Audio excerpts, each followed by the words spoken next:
আমরা দেখতে পাচ্ছি এই যে খোকন ভাই একটু প্লিজ তানভীর একটু বলে যান। আমরা দেখতে পাচ্ছি আমির খসরু মাহমুদ চৌধুরী আছেন। আমরা আপনাদের কি ধরনের আলোচনা হলো? জনাব আমির খসরু মাহমুদ চৌধুরী, আপনাদের আলোচনা কেমন হলো? নির্বাচন কি ফেব্রুয়ারিতে হচ্ছে?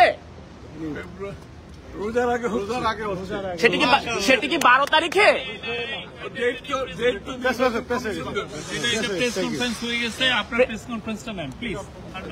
তো আমরা দেখলাম যে এখানে আমাদেরকে একটি বিষয়ে মোটামুটি আমির খসরু মাহমুদ চৌধুরী নিশ্চিত করলেন, এবং ওনার আমরা বুঝতে পারলাম যে নির্বাচন এগিয়ে আসছে এবং রোজার আগে নির্বাচন হচ্ছে। এটি একটি নতুন বিএনপির চেয়ারপারসন ভারপ্রাপ্ত চেয়ারপারসন তারেক রহমানের এই বৈঠক থেকে এপ্রিলে যে নির্বাচন ঘোষণা দিয়েছিলেন সেটি থেকে তিনি নমনীয় হচ্ছেন। আগামী ফেব্রুয়ারি মাসের রোজার আগে বাংলাদেশের জাতীয় সংসদ নির্বাচন অনুষ্ঠান সম্পন্ন হবে। সংবাদ সম্মেলনে যে প্রশ্নগুলো উত্থাপিত হয়েছে, যে জুলাই সনদ বাস্তবায়ন এবং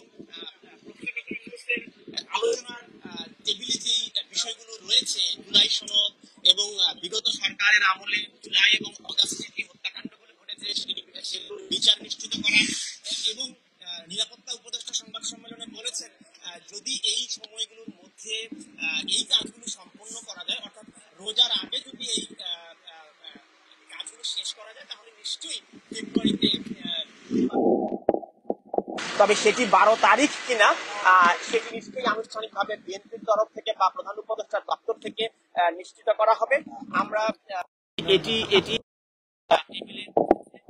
আলোচনায় এবং প্রশ্নোত্তর পর্বে বিএনপির স্থায়ী কমিটির সদস্য আমির খসরু মাহমুদ চৌধুরী হয়েছিল তারেক রহমান কবে যাবেন এবং তার যাওয়ার প্রস্তুতি সম্পর্কে আমির খসরু মাহমুদ বলেছেন যে এটি রহমানের নিজস্ব সিদ্ধান্ত।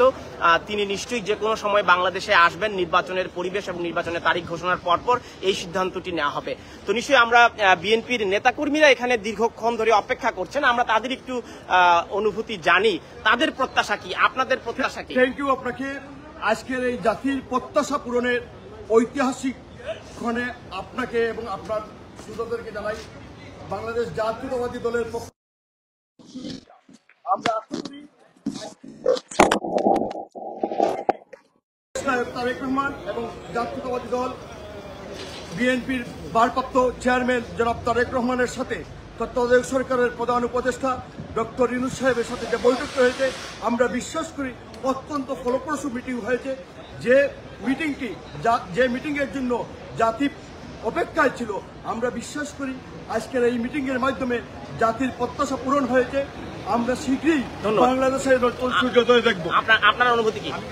আসলে দীর্ঘ 16 বছর ফ্যাসিস্টের বিরুদ্ধে আন্দোলন সংগ্রামের মাধ্যমে দেশনায়ক তারেক রহমানের নেতৃত্বে যে আন্দোলন সংগ্রাম হয়েছিল এবং সারি ধারাবাহিকতা ফ্যাসিস্টের পতনের পরেই আজকে যে বাংলাদেশের যে মানুষ যে দিনটির জন্য অপেক্ষা করেছিল, আজকে সেই দিনের নিরীক্ষণ আমরা শেষ করলাম।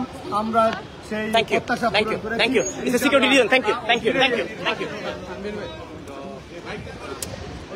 হ্যাঁ, এই যে মাহবুবউদ্দিন খোকন, ব্যারিস্টার মাহবুবউদ্দিন খোকন আমরা পেলাম। কি খেলেন? চায়ের দাওয়াত না ডিনারের লাঞ্চের দাওয়াত ছিল? এটা মূলত আজকে একটু ঐতিহাসিক বাংলাদেশের মানুষ এবং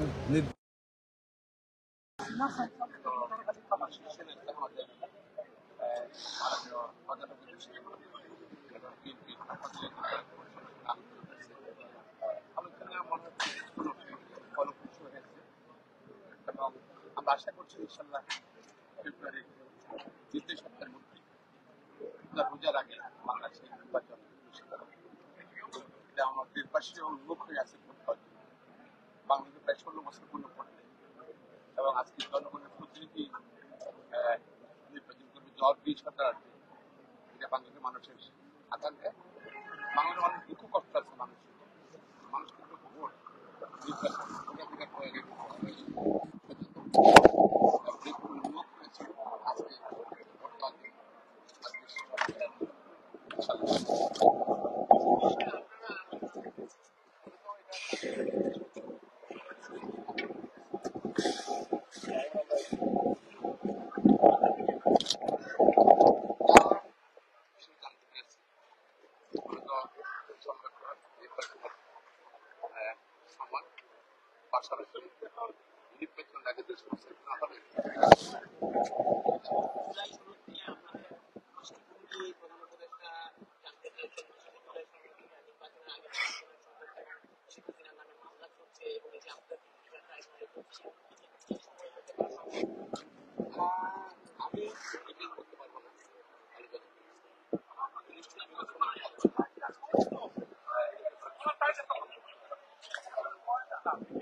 স্বাভাবিক মানে আমরা ভিতরে গণহত্যা করেছি, মানবাধিকার, হত্যা, গণহত্যা, ভোটার অধিকার, মিথ্যা মামলা, তারপর আমরা আয়নাঘর যায় সেটা দলবন্ধু মিশিয়ে সংস্কার বিষয়ে আসলে কি আলোচনা হয়েছে? সংস্কার বিষয়ে সরকারের পক্ষ থেকে আমি তো আর আলোচনায় ছিলাম না, তবে এগুলা সম্পর্ক আমি যা জানতে পারছি এগুলো অনেক কিছু আলোচনা আসছে। তারেক রহমান সাহেব কবে ফিরবেন? এটা ওয়েট এন্ড সি, খুব তাড়াতাড়ি। আমরা দেখি যে রাষ্ট্রপক্ষ আপিলের একটা আবেদনের সুযোগ তৈরি হয়েছে নতুন করে। আপনি কি মনে করেন যে এটা একটা চাপ আপনাদের জন্য? বর্তমান তারেক রহমান সাহেব দীর্ঘ কোনো মামলা নেই এবং এগুলো ওনার নির্বাচন করতে ওনার কোনো অসুবিধা নেই। দুজন বেদ এবং পুলিশ তার অ্যাডভোকেট ভবন রাখি আর সরকার থেকে আপিল করেছি, আপিলও ইনশাল্লাহ আমরা আশা করি ন্যায় দেখি।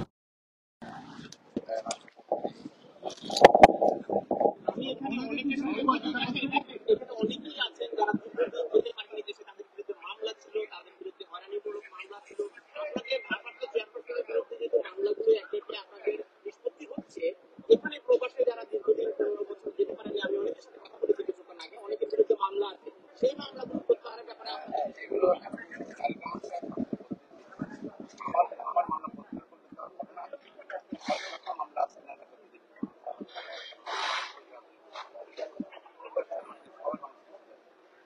অনেক মানুষ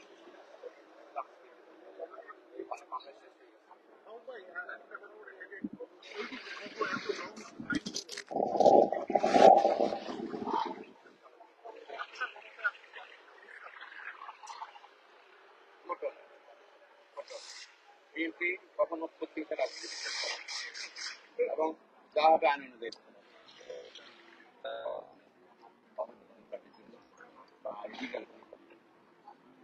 প্রতিহিংসা, প্রতিশোধ, এই রাজনীতি বিরোধীকরণ আমাদের নেত্রী বেগম খালেদা বিশ্বাস করেন। আমাদের প্রিয় নেতা তারেক রহমান বিশ্বাস করেন না প্রতিহিংসা। কখন ভাই এই মুহূর্তে তারেক রহমান দেশে ফিরলে কি আপনারা কোনো নিরাপত্তা আশঙ্কা করছেন কিনা? ইনশাল্লাহ তাহলে দেশে ফিরছেন না কেন? আপনাকে কে বললেন মানে আমি বলছি নিরাপত্তা আশঙ্কা আছে কিনা এর জন্য আমি বলি নাই। অনুষ্ঠানের মধ্যে আর তারেক রহমান আর ইউনূস সাহেব কি দুইজনে একান্তে কথা বলেছিল? বিজনেস ছিলেন আমাদের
ডরচেস্টার হোটেলের সামনে আমাদের অগ্রগতি আমরা জানালাম।